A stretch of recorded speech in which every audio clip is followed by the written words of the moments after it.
is Professor Penna Madhusudan, a former Vice Chancellor of Kavikulaguru Kalidas Sanskrit University, Ramtek, Maharashtra, and presently Director, Sanskrit Academy, Hyderabad, Telangana.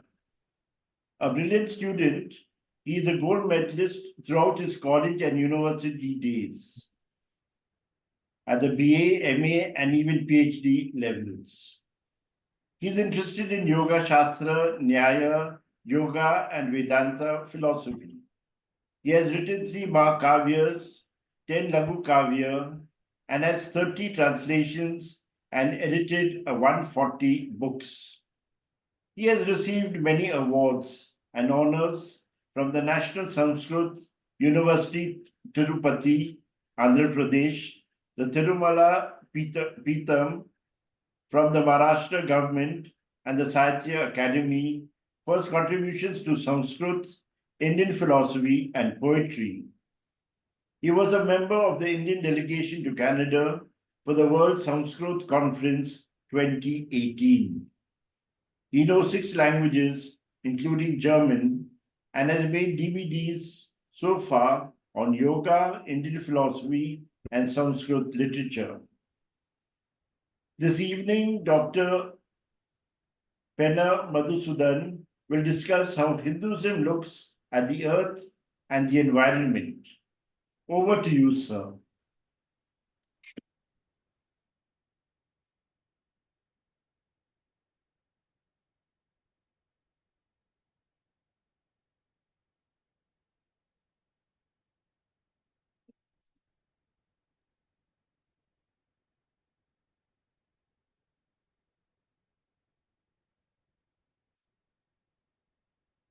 Sir, you have not unmuted yourself.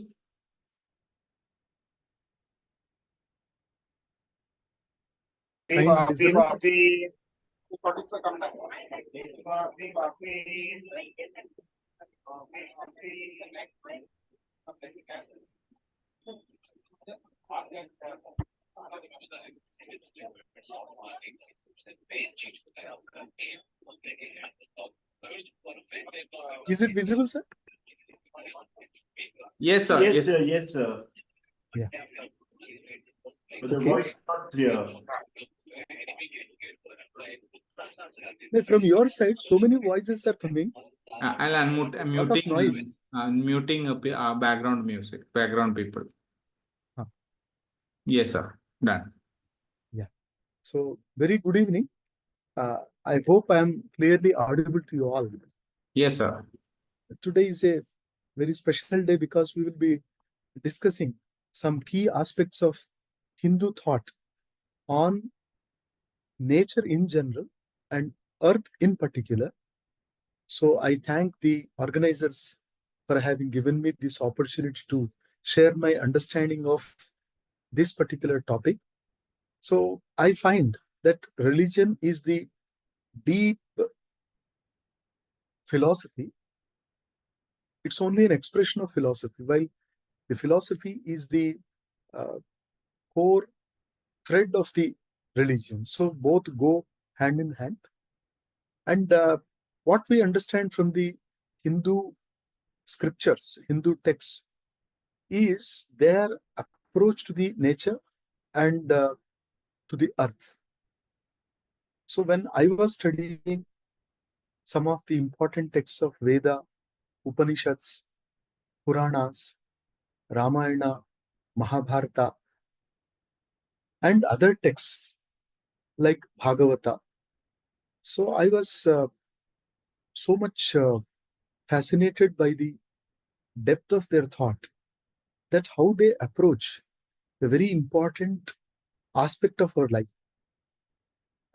This can be understood in this way, that when we are breathing, when we are living, we are actually participating with the nature. We are sharing the energy with the nature. So it is in a way a cycle, that we breathe the air that is outside, that gets into us. It becomes the prana, vani, and then we breathe out. And thus we are actually participating in the process of nature. And when we try to discern the entire Hindu literature, we find that the Vedas are generally the most ancient literary records of mankind, the intellectual pursuits of mankind that the UNESCO has also recognized. The Vedas are generally known as the scriptures of the Hindu community. However, being among the first literary documents in the history of humankind, they transcend far beyond their identity as scriptures. So, when we understand the Vedas, it's rather difficult because the language of the Vedas is not like the common day-to-day Sanskrit that is being spoken today. So, Sanskrit is different. The spoken aspect of Sanskrit and literary aspect of Sanskrit. So, the Sanskrit in which the Vedas were recorded in a way, because they were not written, oral traditions only were there. And when we try to get back to the thought of our ancestors, that what the people who lived here thought of nature and earth. So the most ancient text is the Veda, and the entire gamut of Vedic literature we find like Rigveda, Yajurveda, Samaveda, Atharvaveda. So if you exclude this, if you remove this part, you cannot properly assess the Hindu thought. So in order to properly understand and evaluate Hindu thought, you need to understand the most ancient texts of Hindu thought. So thus when we get to the Vedas, we understand from them that nature played a very, very pivotal role in the Vedas also, because the very first mantra of Rigveda, perhaps the very first utterances of mankind as recorded in the Veda, Agnimile Purohitam Yajnasya Devam Ritvijam Hotaram Ratnadhatamam. So this mantra speaks a lot for us, that they look at the Agni. Agni is the fire. Fire can be in any form like thermal, hydroelectric, but that fire is the major form. That is the secret of energy. This fire is only a manifestation of that, but air and other are also there. They are all different manifestations of the same energy. Only something is vibrating, something is dormant, something is being expressed. So that's what exactly Stephen Hawking said while explaining the universal phenomenon, that this is a unified field, or we try to combine everything into one. So this is exactly the Kashmira Shaiva thought also presents the same idea, that Shiva and Shakti. So Shakti, the nature, is only a manifestation of the Shiva, while Shiva is the base of all energy. So they accepted both, but it doesn't mean that it is dualism. So without giving any scope for the dualism also, they try to reconcile with the monism or oneness of the reality. So in the Vedas, the very first mantra of the Rigveda speaks about the true nature of fire, Agni Deva. And here I would like to emphasize on one aspect, that all these natural energies, forces, are revered as Devata, Deva.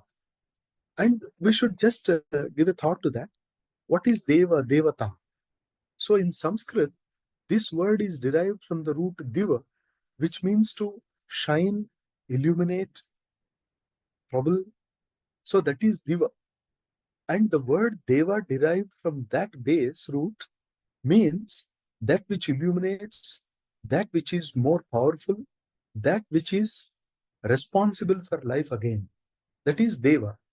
And very typically, our ancient Hindu thinkers or Vedic thinkers looked on this phenomenon like Agni Deva, Varuna Deva, Prithvi Devata. Yama, even the controlling force of everything is also Deva. Because all these are natural and we have come into existence. That means we have taken a body now and we are participating with the nature, we are sharing with the nature, and therefore all these are Deva because they existed before. And even when we die, that means even when our body falls, these continue. And therefore, all these are regarded as more powerful than all the other beings like animals, insects, humans, all these. So therefore, all these natural forces are called Deva. And in the Rigveda itself, we find Agni Sukta, Varuna Sukta, Yama, Ushas, Ratri. Very typically, Ratri, that means the night, poetically described as a lady. Ushas, the twilight, is also described as a goddess. So, in this manner, I find that the Vedic people had interacted with the nature, had responded to the beauty of the nature, had really expressed their awe that the nature, whatever it had presented, maybe the lightnings, maybe the hurricanes, tufan, all these things. So they had left them in great awe that the Vedic seers had uh, described the force of these nature. And in the Rigveda again, there are about 10,550 mantra or incantations. In all these incantations, which are again grouped in some hymns, we find that various aspects of the same nature are described. And some people misunderstand and misinterpret this, saying that this actually it's not nature. It is not natural forces that are described in the Veda. It is something beyond. But I would like to tell them that it is the nature and the importance of nature cannot be ignored. And the mankind is exhorted to understand the participation with the nature, understand the importance of the nature, and understand how the nature fulfills the life needs. So this is a very important thing that had gone into the minds of the Vedic people and that had come down through ages into the later texts also, like the Purana, Itihasa. Bhagavata is also a Purana in the other Kavyas also. And when we come to the Yajurveda, Yajurveda is again of two types, like Krishna Yajurveda and Shukla Yajurveda. So in both these recensions, we find that the nature is given again important place in human life. And in the Rudradhyaya is a part of Taittiriya, which belongs to Krishna Yajurveda. And in that particular one, we find Aghore ebhyo adhagore ebhyo ghora ghora taribhya. So we find there that the divine energy manifests itself in two forms, Ghora and Aghora. One is the fierce form and other is the benign, benevolent form. Both the forms are recognized, both the forms are identified and revered.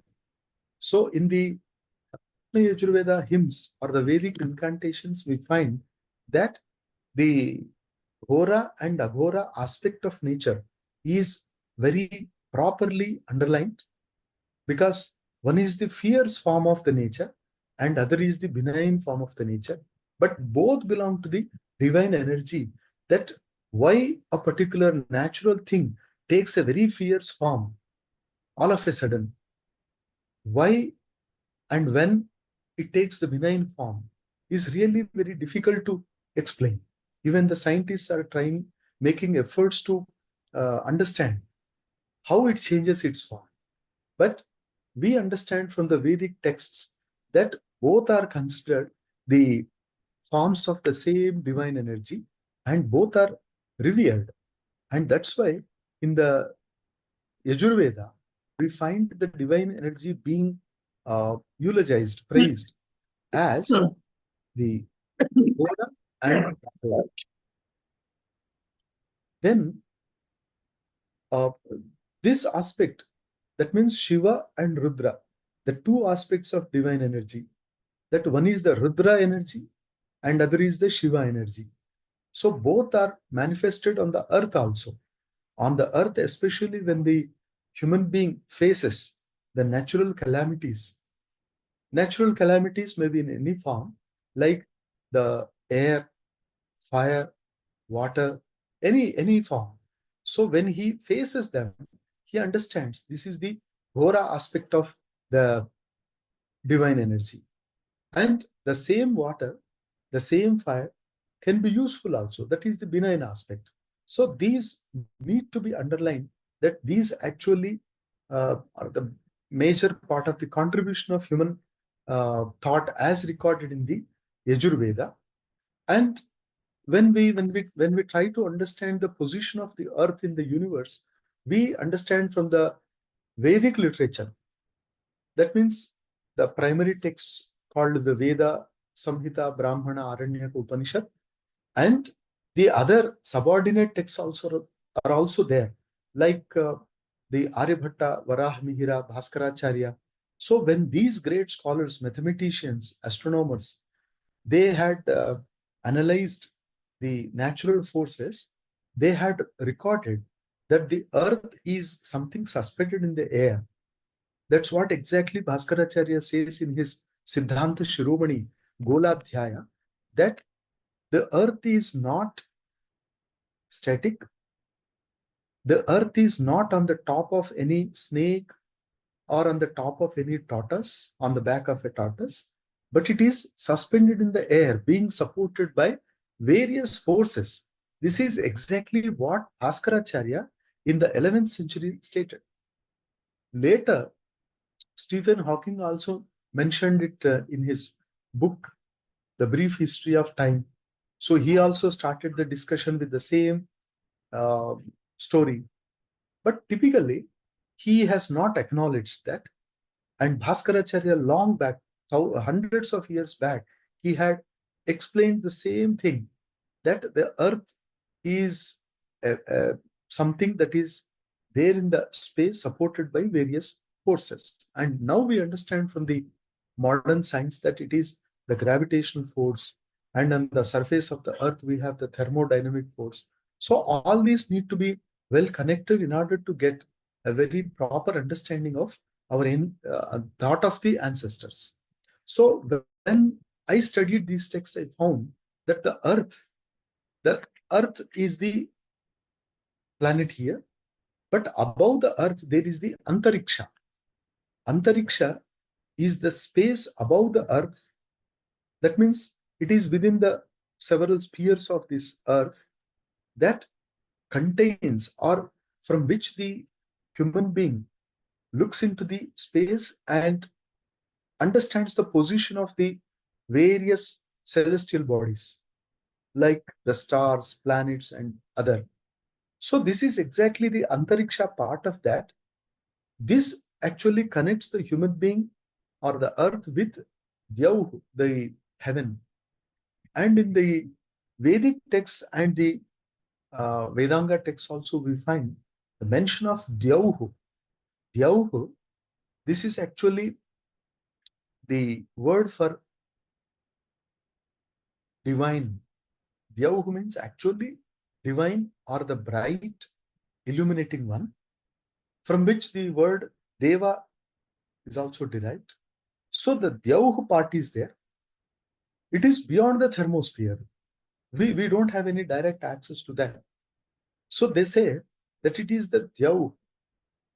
And beyond that, there is unending universe. This is exactly what Einstein wanted to propound in his text, that it is Ananta, endless. And the Hubble, through his telescope, also tried to assess with what speed the celestial bodies are going away from each other.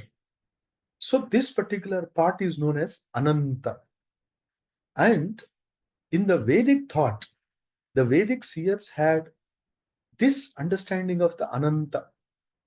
Anta, that which doesn't have any Anta, is Ananta. Anta is generally considered as of three types: Desha, Kala, Vastu. That means spatial limitation. Anta is limitation. Spatial limitation, temporal limitation, and Vastukrita Anta. That means the limitation by itself. That means by the object itself. So when we say it is a tree, we understand that it is not a man, it is not an animal, it is different. So tree is the limitation of that particular object. Human being is the limitation of that particular one. So in this manner, we have three limitations: the spatial limitation. So when we put something on the table, we understand that the particular thing occupies that much space. So it is a substance, it occupies that much space. And when it is present in a particular part of time, we say it is temporally limited. And whatever doesn't have that kind of limitation, spatial, temporal, and essential limitation, it is known as Ananta. And understanding this particular Ananta aspect of universe and understanding that it contains all the secret of life, our Vedic seers had offered several hymns in praise of this Ananta. So we understand from the Vedic sutras that it is Ananta. For example, Vishnu is praised as Ananta. And in day-to-day activities also, the Vedic seers had incorporated this aspect of Ananta and said that while performing your daily rituals also, remember that you belong to this universe and you don't have any right to exploit it. You are part of this and you should only participate with that. So this idea is given in the Ananta concept, that Vishnu is Ananta. So Keshava, Narayana, Madhava, Ananta. So these names are given to the endless entity or the eternal entity. So they called it as Ananta. And this Ananta has a connection with the earth, that the earth is also within the Ananta reality. And in this background also, only all the festivals, all the sacrificial rites of the Hindus are based. So when we try to understand the Hindu thought of nature, we need to understand the philosophy behind that, beyond that. Then only we can properly assimilate. Then in this manner, when we try to understand the earth and the nature in a broader perspective, we see that the universe consists of three things. One is the tangible one, Pritvi, then the intangible, Antariksha, and beyond that, the limitless, Dyau. All the three constitute the universe. So therefore, the universe consists of three intertwined webs: Prithvi, Antariksha, and Dyau. And therefore, the earth should not be analyzed or understood separately. In connection, in relation with the other two, the Antariksha and Dyau only, it needs to be understood. Why in connection with Antariksha? Because Antariksha is the place which is believed to be the place of clouds, place of rainwater, place of all lightning. So whatever is the source of energy, that is there in the Antariksha. But this again is to be understood in connection with the Dyau, that which is beyond the Antariksha. Thus, all the three are connected. This is the Vedic perspective. And when we study the Vedic texts, we find the mention of 5 elements.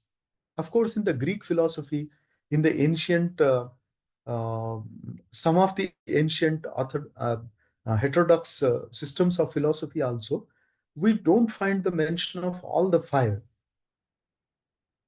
Sky, air, water, fire, earth. All the five are mentioned in the Vedic system. In the Rig Veda, we have the sky mentioned as Akasha. Akasha is actually this way of splitting the word. A in Sanskrit means thoroughly, completely. Kasha, from which the word Kashi has come. Kasha means to shine brightly. So that which shines completely is Akasha, and that Akasha is the space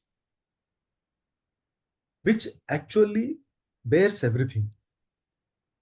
And within that we have air, Vayu, Vatiti Vayuhu, that which flows, that which takes. Then we have the Apaha, that is Jalam, water. And in the Veda, we have some hymns dedicated to the praise of this Akasha, praise of Vayu, Vayur Vai Kshepishtha Devata. The Vedic text praises that it is the fastest element on the earth. Then water. Apo Hishtama Yobhuvaha Tana Urje Dadhatana Hiranya Varna Shuchayah Pavakaha Yasu Jataha Apsu Yasu Indraha. So, regarding the water, also we have several hymns which praise water as the source of vital energy that is essential for human life. Hiranya Varna Shuchayaha Pavakaha. So, these are the adjectives uh, used to describe the importance of the water also. They say water, it is Hiranya Varnaha, very bright, Shuchayaha, Pavakaha, which purify. So thus, there is Sukta like Jala Sukta, Apas Sukta, they are there in the Atharva Veda also. Then we have the fire. As I told you in the beginning of the lecture, fire is the first deity praised by the Vedic seers, and that constitutes the first hymn of Rig Veda. And that fire has several aspects, the external aspect and the internal aspect also.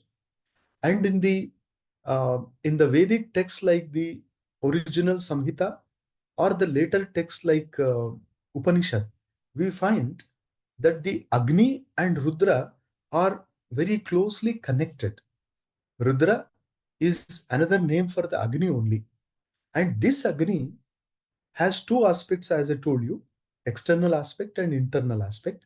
And they had praised the Agni in the form of Vani also, speech. Vak, Vagvai Agnihi, Anrutat Satyamupaimi, Daivim Vacham Prayachami.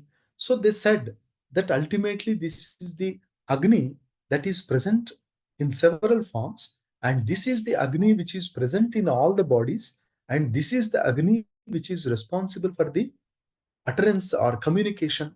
So all human communication is based on this Agni. So thus they have praised the Agni. But it is not only the speech aspect, but other aspects are also observed and recorded, like the Vidyut. Vidyut is the lightning. They said this is also Agni. That means it is hydroelectric form of the Agni, and thermal aspect of Agni is also presented, thermal aspect. So that is Khani. That means when we when we dig the earth, when we enter into the deep core of the earth, the layers of earth, we find there Agni. So this also they had observed. And several such hymns and incantations are available in the Veda. So that is the fire aspect. But the other aspect, that is the internal aspect, one is, of course, speech. And other aspect of Agni, the internal aspect is the gastric fire. So they have recorded that the Agni is present in all the bodies in the form of gastric acid, which helps better digestion, which actually burns everything. So they recorded. Thus, the acid property, acidic nature of any element, that is actually Agni aspect. And later, the modern science also has corroborated that it is hydrogen aspect, when it is combined with the other, so new elements are produced. So this Agni is very important deity in the entire Vedic literature, ritual, and Vedic thought. That in the Hindu festivals or the Hindu rituals also we find a very important place accorded to this deity called Agni. If you observe, uh, actually our life starts from conception. Uh, at the time of conception also the Agni is praised, and Garbhadhana samskara is performed in Hinduism, uh, with the understanding that the Agni should be properly kindled. Then, after the birth, immediately after the birth, the that particular infant is given some portion of honey, ghee, gold. That means all mixed. They just apply on the tongue of the child and believe that the Agni aspect of the child is properly raked up, properly instigated, so that the Agni aspect will help the child get proper speech faculty, so that there will not be any flaws in his speech. That will be proper delivery, communication, and especially there will be proper coordination between speech and brain. Very unfortunately, when many people speak, there will not be proper coordination, that what they think and what they speak, many a time they differ. They actually want to speak something, but something else comes out. So that proper coordination will be lost, and such speech related flaws will be corrected by the samskara they believe. And after that, in the uh, Orthodox Hindu families, there is a tradition that immediately after attaining the age of 8, the boy should be initiated into the Vedic rituals, and that particular ceremony is called Upanayana, thread ceremony. And the very important aspect of thread ceremony is that in the thread ceremony, he will be initiated into Agnividya, Agnihotra. And the mantra that is chanted in the right ear by his father is Gayatri mantra, in which there is the Agni aspect, Savitru Tat Savitur Varenyam. Savituhu. One meaning of Savita is the sun, Agni aspect. Another meaning of Savita is the nourishing entity, nourishing factor. That is also Savita. So that particular one should encourage me, should instigate me, should take me ahead. Prachodayat. So that is the mantra chanted in the ear of the child when the Upanayana ceremony is performed. In this manner, we understand that at the age of 8 or so, the Agni enters into the life of the boy religiously. Then it continues. And there are people even today in Andhra Pradesh and other areas of India who practice Agni Vidya every day, and they have been doing that for the last several generations. That means in the last several generations, their ancestors had bequeathed them, they had given them this particular ritual of Agni Vidya, that these families are supposed to carry that forward. They are doing that very sincerely, honestly. And when such person who practices Agni Vidya dies, it is held in the Hindu tradition that such a person should be cremated. His body should be burnt with the fire that he has been worshipping throughout his life. So the same fire is taken to burn his body. This is the same thing that happened with Dhritarashtra also. After the war, Dhritarashtra, Gandhari, Kunti, Sanjaya, Vidura, they had all gone to the forest, and Yudhishthira was ruling for 35 years. After the 35 years after the Kurukshetra war, Yudhishthira had ruled the earth. It is the record. Then Dhritarashtra went there. Dhritarashtra was performing Agni Vidya in the Vanaprastham. As a part of Vanaprastha, he was performing And it so happened that that particular fire had engulfed the hermitage and burnt it, and he was also burnt in that. So these things naturally happen, or these when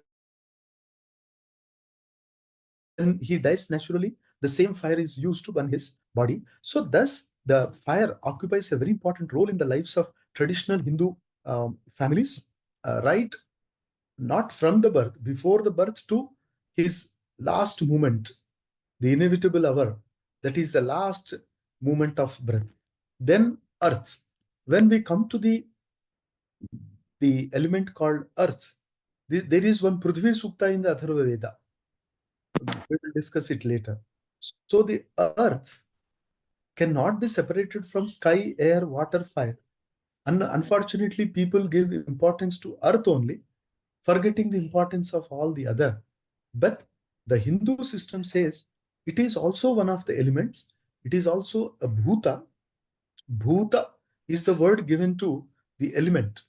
Bhuta, Mahabhuta, Pancha Mahabhuta. All the five given here are the Mahabhuta. The definition of bhuta mean that which is Bahirindriya Grahya Vishesha Gudavatvam. The Shastra explains to us that whatever can be a matter of external perception is a bhuta. So earth is a bhuta because it is tangible, it can be felt. Similarly, water, air, sky, everything can be felt. Some people do not accept something called sky, space, but it is inevitable that sky needs to be accepted as space because the arrangement of matter is space. Arrangement of events is time. This is actually according to the astrophysics. So therefore, when the entire matter has spread, the arrangement itself is the space. The distance between two material objects itself is the space, and that is known as Akasha in our Hindu system. Thus, we have three major forms of energy. One, fire on earth, that is Agni, then air, intermediate space, light in upper region. The light, of course, we know now that it is the nuclear energy that comes from the sun and it spreads throughout the universe. But in this process, it touches the earth, the nuclear energy or the great energy, the particle energy that actually touches the earth. And that the earth receives the energy and immediately it gets ignited. It gets the magnetic energy. Thus, the magnetic field is also created. All these are related. Then we have sun, Vayu. See, these are related. The sun is known as the Surya Devata, Aditya Devata, and Savitru Devata. Generally, in the Vedic literature, we find the sun being praised or eulogized as Aditya Devata, Savitru Devata, and Surya Devata. Thus, we have the Surya Sukta, Aditya Sukta, and Aruna Prashna also in the Yajurveda, where the Surya Namaskaras are given. Though Yajurveda contains such Surya Namaskara mantra also. Thus, we have the Aditya. The Aditya aspect of the sun is very typical that Diti and Aditi are the two different aspects of energy. Diti is the divided form and Aditi is the undivided singular absolute form of the energy. And that Aditi is the source of Aditya. Even in the modern science, when we ask the scientists how sun is created, because from sun everything is created, okay. How sun is created, how that particular gaseous balloon-like thing is produced there. Only gaseous. All the gases are there. Hydrogen, helium, everything. So hydrogen is in abundance there. Then that hydrogen is converting into helium. That everybody knows. But how it happened there? All that has accumulated there and it has become into a ball, gaseous ball, and now endlessly it has been producing energy, and all the living beings owe their existence to that particular Aditya. So the Vedic seers had made effort to understand out of rigorous spiritual training that this Aditya is the product of Aditi, the undivided energy. So it was, maybe we can take in the sense like Big Bang theory, the timeline of Big Bang. So before Big Bang and after Big Bang. So when it's only hypothetically presenting that when the Big Bang took place, maybe within uh, 10 to the power of minus 43 seconds.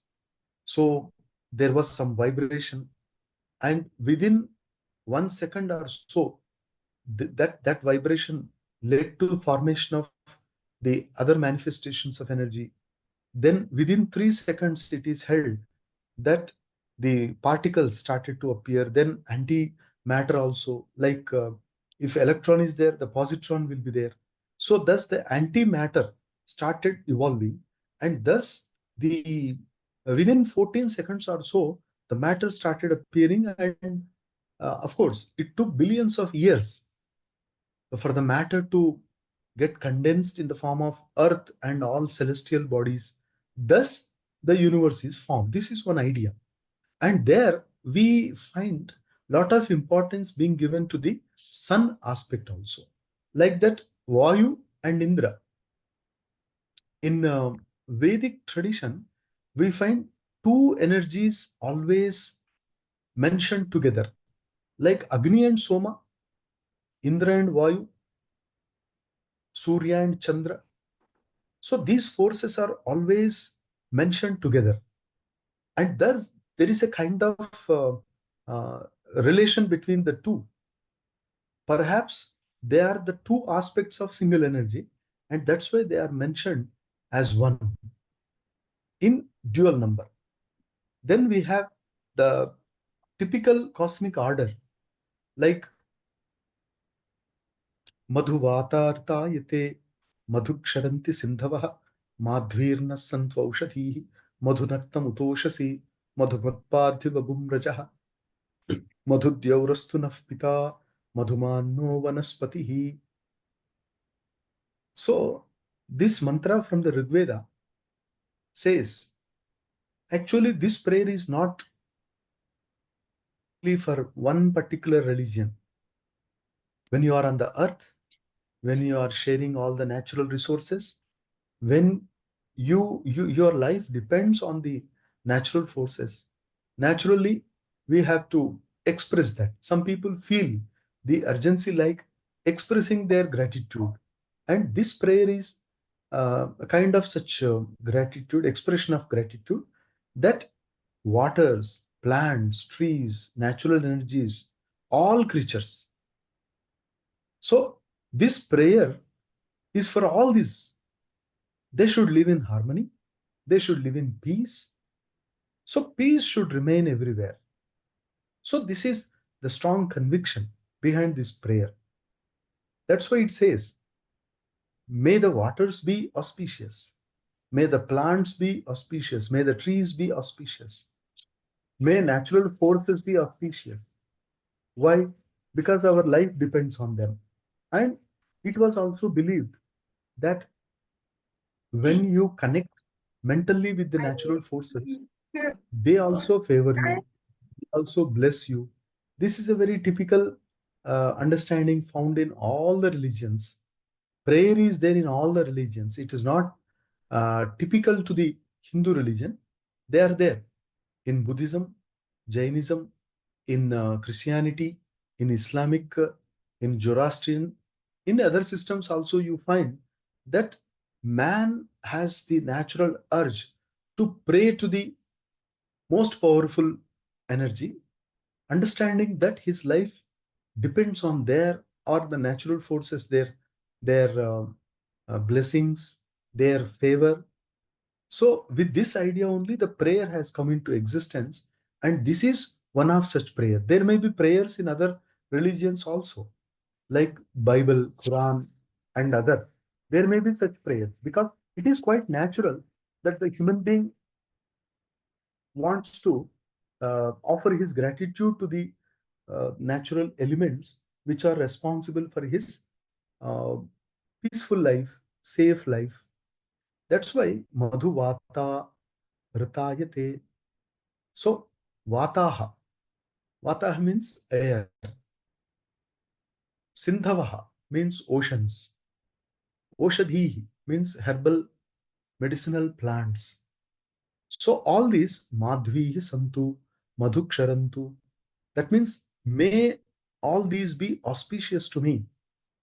And all these are found on the earth. We are not sure whether such things are there on the other planets. Efforts are being made to search for water on the Mars and other also. There are some hypotheses, but still we are quite sure that all these are available in abundance on the planet called Earth.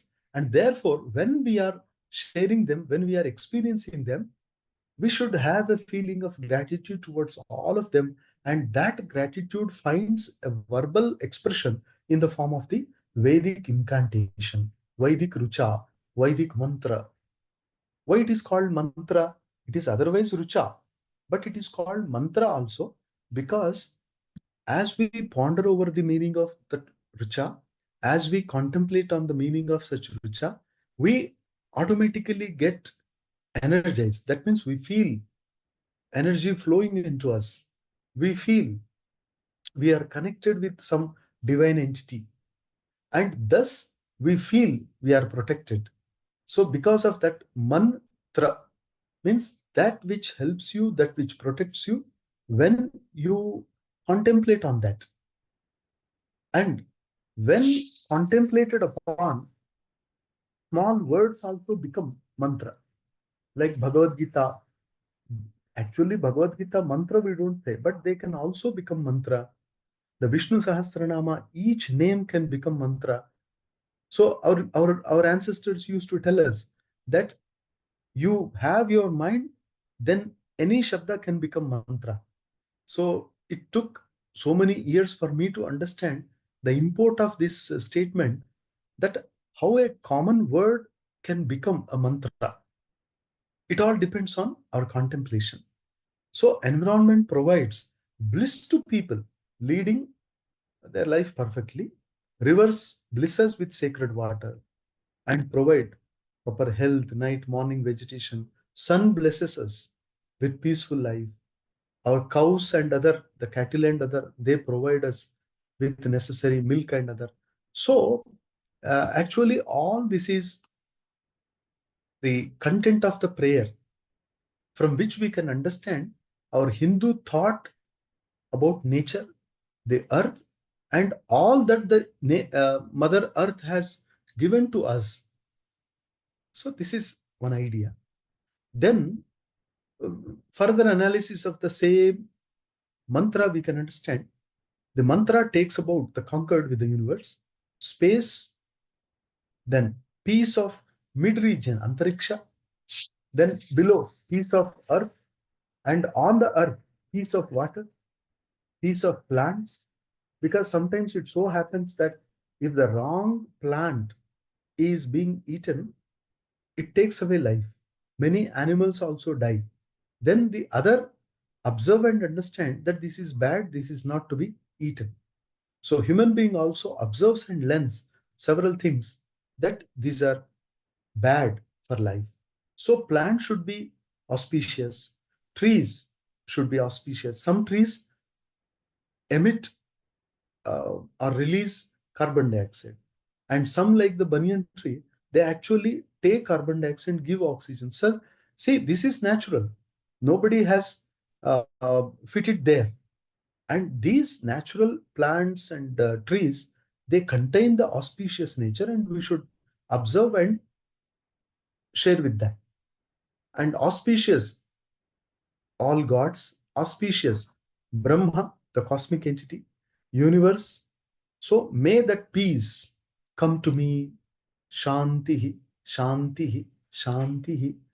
So with this, the prayer ends. And in the Atharva Sukta, as I told you in the beginning of the lecture, there is the Prithvi Sukta, one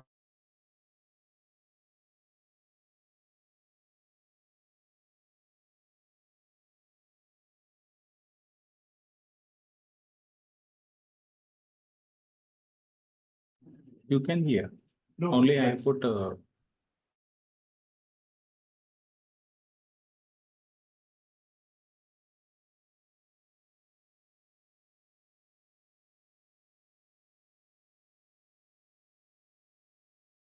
That says everything that grows and physical, non-physical aspects of nature are also described in this verse. And this sutta depicts not only the forms of nature, but underlying emotional bonding. For example, you see, Prithvi Mata, Parjanyaf Pitame, Mata Putroham Prithivyaha. So, Mata Prithvi, Putroham Prithivyaha. So, this kind of a bond between humankind and nature is also presented in the Prithvi Sutta.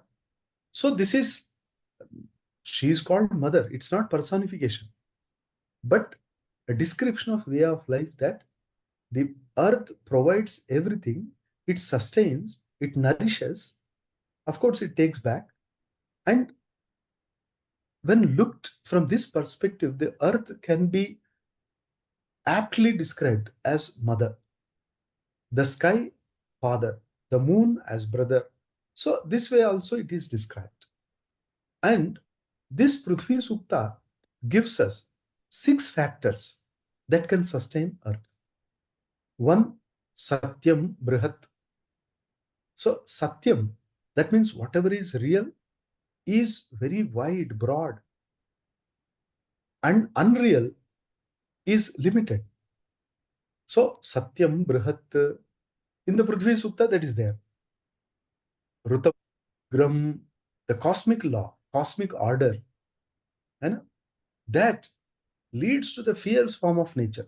That means if you disturb the cosmic order, then you have the Ghora form of the nature. Therefore, Rutam, Ugram. So you don't try to exploit or don't try to uh, make conflict with the nature, because who knows, it may take a very fierce form. And we understand that when people play with such elements while on picnic or something, we understand how water takes their life, or how air takes away their life, how fire takes away their life. So that is the Ritam Ugram. And Diksha Tapo Brahma Yajna Prithvim Dharayanti. So all these Diksha is dedication to maintain the harmony in the nature. So if that particular balance is maintained, equilibrium is maintained, then there is peace.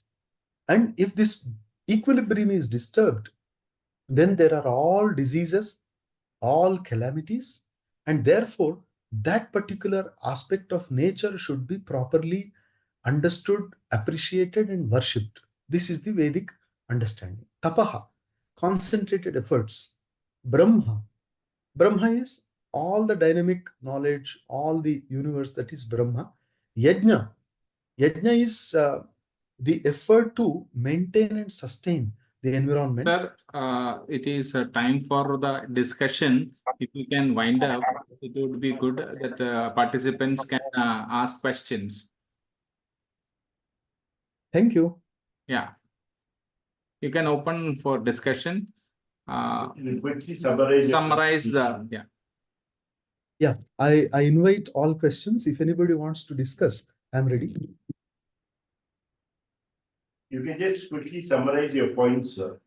Yeah, this is the essence of Vedic thought, and all the festivals and the Vedic rituals also represent this aspect of Hindu thought, that ultimately you understand that you are a part of the nature. All the suktas of Vedas, all the Bhagavata and Itihasa, they try to exhort the mankind to understand this. And within the festivals also, this aspect is deeply hidden, and people should not blindly celebrate the festivals just for fun. They should understand that they are actually connected with the nature, and all the prasada is also with this background only. And the yajna, especially the various yajnas like Agrayana, Kari Reshti, etc. They are directly connected with the seasons. That means in the particular season, this particular sacrificial ritual should be performed. In this way, also the Vedic people, the Hindu people, had made efforts to connect with the nature. So this is the summary. I thank you all, and if anybody wants to, Already Father Robert Das has raised the hand. yeah. Brother Robert, go ahead. Yeah. Unmute yourself. Professor Penna, I'm grateful for projecting the Hindu point of view as far as peace and concord and auspiciousness of it. What I liked was your emphasis was on nature, and especially Gerard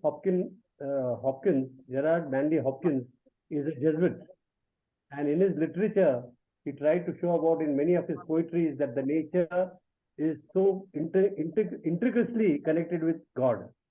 So that was what you were trying to say. The five What is elements. the period of Hopkins, sir?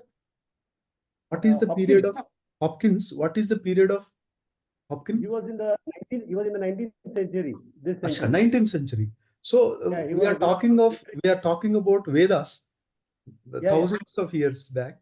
So all these people are inspired by that. There is no doubt that many Westerners are also inspired, and they had also written that.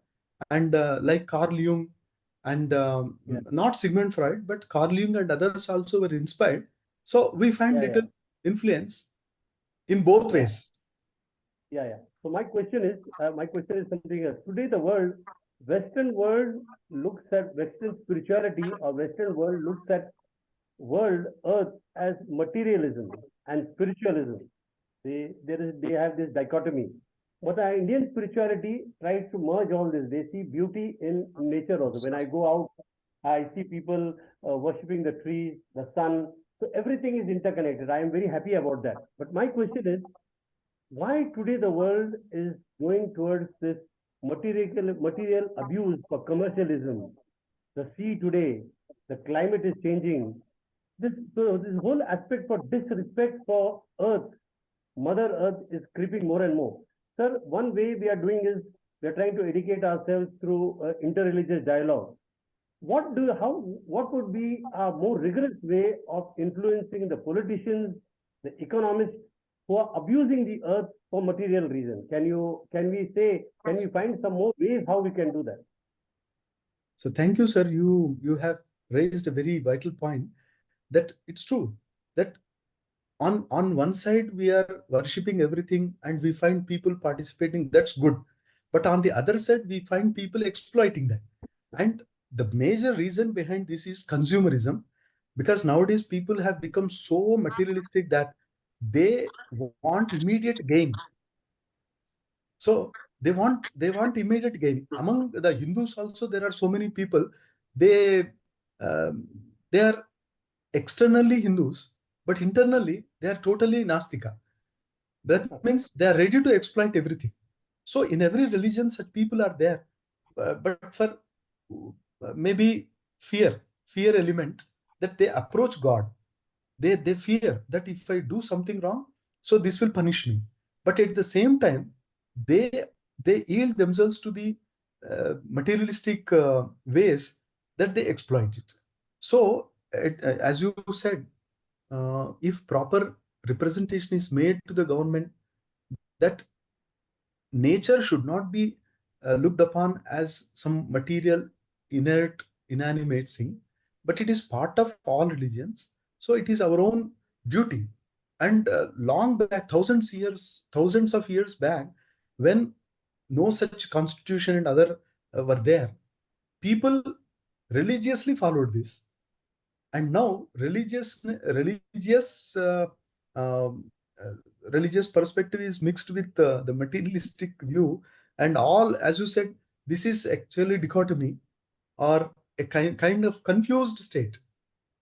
So we hope, let us hope we come out of this, and a very harmonious human society be established. Let's hope for that. In fact, the Western world today is becoming more and more spiritual in that sense. They are harnessing They are harnessing the spiritual reality. They are harnessing the sun, the solar energy. We, on the other hand, are going more and more opposite of this. Yeah, unfortunately, sir. Yes, because of the population, because of the invasions, because of several reasons, and especially illiteracy. Having no education is one thing, and being illiterate is another thing. But in India, we find all these come together. Oh, thank you, sir. Thank you very much. Thank you, sir. Dr. Penna, sir, I have a small doubt. Yes, sir. As we understand that abusing or exploiting the nature is not the way we are expected to do, and more of preservation and conservation is more important. But why not in the world level environment and so many things, the holistic approaches are not made? As the professor has told now, that is, they are only looking at the material aspect of it. If the holistic aspect, whatever points you projected, that would be very good actually. Yeah.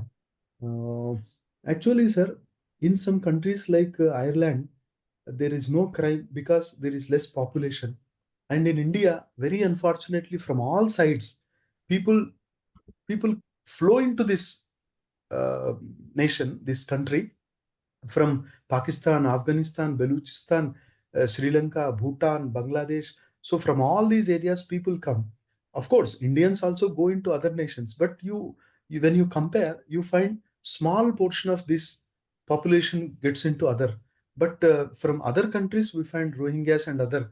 So when there are people belonging to other cultures in larger number, then there will be a conflict and people start opposing the local traditions and practices, and gradually when their number is bigger, automatically all these start disappearing. I find that such thing happened because when during the Vedic times, maybe less population and people were living happily because big forests, the Dandakaranya, all that. But gradually, all the forests are removed, and new colonies are established. People are flowing into this. So all this actually aggravates the problem.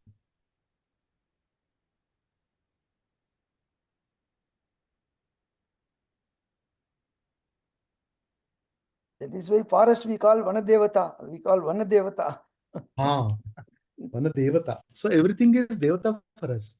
Definitely, sir. And that's a really noble idea. And Devata and Deva are not man or woman. Actually, they have no gender at all. Have gender, not the entities. Sir, I have one question regarding the connection with Father Robert Das also asked. Yes. The consumerism. You also said the celebrations, the festivals, the right what do you call right attitude to the celebrations are protecting and promoting environment and respecting the other human being and other beings. Yeah. But in today's world, especially now we are approaching Diwali, and we know how Delhi going to be, how Pune going to be, how major cities going to be. Are we promoting it, or is there any answer to that one, or can we any religious what do you call scriptures or anything asking them to stop it, or any solutions to such things? Because after Diwali, this Delhi goes into solar dimming and gives answer. Not only this, there's some other reason. And you can see how birds and animals of other, cities, especially you can see no dogs or no birds are found during Diwali season. Already started. How do we respond, or how as thinkers, especially from Hinduism, thinkers can respond to such kind of misinterpreting festival? Yeah, unfortunately, what happened, sir? People lost the spirit of festivals, the spirit of any practice. Very, very unfortunate that during the Vedic times, I don't find any reference to the mention of this, the mention of Deepavali. But in the Puranas, we of course have reference to this festival. And like people say, like Narakasura, Sri Krishna, so they are connected with that. But during the medieval period, the foreign travelers, when they entered into India, they carried some other elements also, and they got mixed up with the local practices, and thus I think the crackery, all that from China especially. So this has marred the beauty of the festival, the spirit of the festival. Like Holi, Holi was Vasantotsava in the beginning, and that was celebrated along with the nature. That whatever was available in the nature, that was taken and it was celebrated. But now we observe that artificial colors are used, and most of that is from China. And the Patangotsava, it is also there in the Harshavardhana's Nataka, that's Sanskritam. But Patangotsava, now we find that the China Manza, etc., has entered into the market. And because of that, it has taken a negative direction. So all these festivals, though they have their origin in the very sublime and beautiful aspect, because of some other interferences, they lost their beauty, and now you find a very awkward form of these festivals. And now, of course, the government is interfering, but the society in general should be aware of the negative results of such celebrations. Not only not only the Deepavali, whatever is bad should be avoided.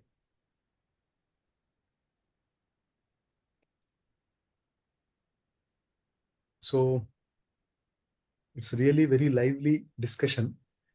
If you forgive me, I would like to request that I have a bus at 8 o'clock. So if you permit, I'll. Yes, so let me wind up. Yeah. Thank you very much for your presentation. And I want to thank all those who participated in listening, asking questions, etc. Because this is an important topic where, on the one hand, our bonding with nature, on the other hand, so much of nature is destroyed in the name of progress and development. So how to find a balance between the two, I think, is very important. So I want to thank everyone who's participated, especially Dr. Penna. And the next program will be next Saturday. We will listen to the Jewish perspective. So next Saturday, same time, please tell your friends and come along and listen to the Jewish perspective on our topic. Okay, thank you. Good night and safe journey to you, Dr. Penna. Thank you, sir. Good night. Good night. Good night. Thank you, sir. Thank you. Thank you, sir. Dr. Najjar.